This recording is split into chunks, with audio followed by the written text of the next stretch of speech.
বন্ধুরা আজকে একটা নতুন ভিডিও নিয়ে চলে এসেছি। আজকে হবে ফিশ ফ্রাই। আমার একটা বন্ধু আজকে ইনভাইট করে দেখি তার বাড়িতে গিয়ে সব কিছু রেডি করে রেখে দিয়েছে। বিস্কুট গুঁড়ো সব ম্যারিনেট করে দিয়ে কোটিং করে রেডি করে, তাই কড়াইতে গরম তেল দিয়ে দেওয়ার পরে আমি এক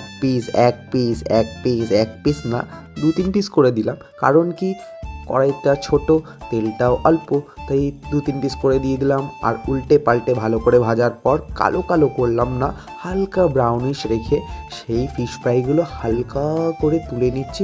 ও বাবা, দেখছি পেছন থেকে সবাই ব্লগ করছে। না না, ব্লগ না, আমি ব্লগ করছি, আমার ভিডিও করছে। कैसा लग रहा है भाई फिश फ्राई खा के? अभी तो खाने वाले हैं, देखते हैं फ्राई करके। তারপর আস্তে করে একটা ক্রিস্পি ভাবে ভেঙে নিলাম, আর এক টুকরো পেঁয়াজ, একটু সস, আর হালকা একটা বাইট আর একটা কাঁচা লঙ্কা দিয়ে হালকা টেস্ট করলাম, আর ওয়াও,